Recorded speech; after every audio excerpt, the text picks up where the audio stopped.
नवी दिल्लीमध्ये विरोधी पक्षांचं संसदेबाहेर देखील आंदोलन सुरू झालंय। काळे कपडे घालत निदर्शनं करण्यात आली आहे। विरोधकांनी संसद परिसरामध्ये जोरदार निदर्शनं केली आहेत।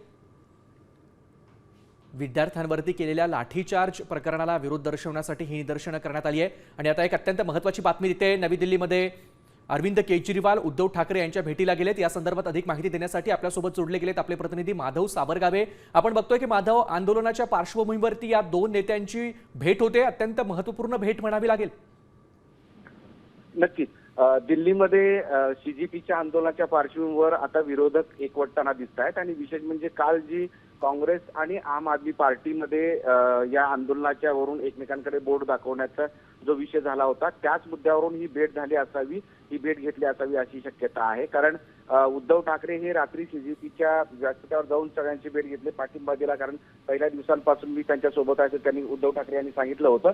त्यानंतर आता आम आदमी पार्टीचे अरविंद केजरीवाल हे संजय राऊत यांच्या निवासस्थानी उद्धव ठाकरे यांची भेट घेण्यासाठी पोहोचलेले आहेत। दोघांची भेट आता होताना दिसते आहे आणि ही भेट म्हणजे सकाळी उद्धव ठाकरे यांनी सांगितलं होतं की आता या सगळ्या परिस्थितीवर सगळ्या विरोधकांनी चर्चा केली पाहिजे, एकवटलं पाहिजे। कारण आम आदमी पार्टीने जर काँग्रेसकडे बोट दाखवत असेल या आंदोलनाच्या पार्श्वभूमीवर श्रेय घेण्याच्या मुद्द्यावरून तर ते करू नये असं एका अर्थानं उद्धव ठाकरे यांनी सांगितलं होतं आणि त्याच मुद्द्यावर ही चर्चा होऊ शकते।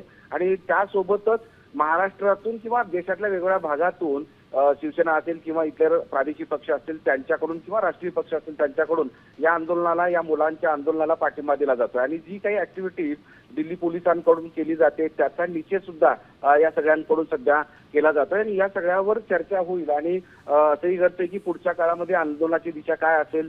सोबतच अधिवेशन जे सुरू आहे त्या अधिवेशनामध्ये विरोधक जेव्हा एकवटून आज या सगळ्या कृतीचा निषेध केलाय त्या सगळ्यांवर चर्चा होईल। चर्चेनंतर ते माध्यमांशी बोलतील असं दिसतं आहे। पण एकूणच काय की दिल्ली नक्कीच